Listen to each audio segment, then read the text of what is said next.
They stole 3 feet of my property with their new fence, so I made their $800K house legally unbuildable. I came home from work to find construction crews installing a brand new privacy fence, not along the property line, 3 feet into my yard. My neighbor Brad Morrison, the arrogant investment banker, had decided my side yard was perfect for his boundary enhancement project. Brad owned the biggest house on the block, a glass box monstrosity that looked like it belonged downtown, not in a suburban neighborhood. Since moving in 6 months earlier, he'd been on a non-stop improvement spree. New landscaping that required weekly maintenance crews, security cameras on every corner, and now apparently stealing my land. For weeks I'd seen him measuring with his contractor buddy Jake. They whispered about maximizing usable space and optimizing the lot layout. But moving my property line without permission? That wasn't optimization, that was theft. I stormed over as Brad supervised workers digging post holes in what used to be my flower bed. He barely looked up when I demanded answers. "Oh hey neighbor," he said with fake cheer. "Don't worry about the fence. My surveyor found discrepancies in the original markers. Turns out this was always my property, just fixing an old mistake." His survey came from some guy he'd hired who conveniently decided my deed was wrong. Brad even produced official-looking documents claiming adverse possession because his landscapers had occasionally trimmed the bushes.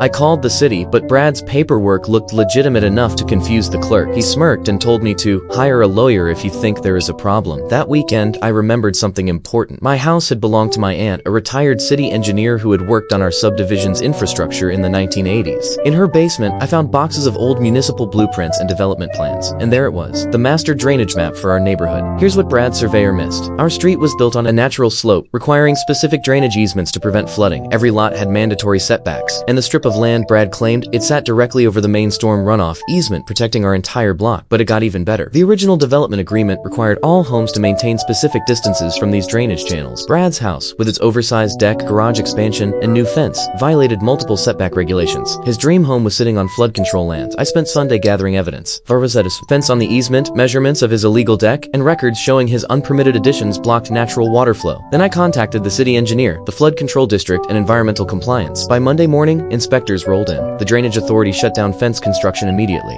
Flood control discovered Brad's improvements had already caused minor flooding downhill. The city engineer flagged his deck and garage as violations of flood control law. The hammer came down hard. His entire expansion had been built without proper permits. And worse, overprotected drainage areas. The city ordered demolition of the deck, fence, and part of the garage. The remediation costs hit $300,000. Insurance wouldn't pay for unpermitted work. Brad's lawyers tried, but municipal drainage law isn't negotiable. He finally sold the house at a $200,000 loss to someone willing to deal with the mess. Meanwhile, the city officially resurveyed my property and installed permanent concrete markers. Brad? He moved into a downtown condo, probably still wondering how stealing 3 feet of land destroyed his $800,000 dream home. If you think this is real story, like and subscribe.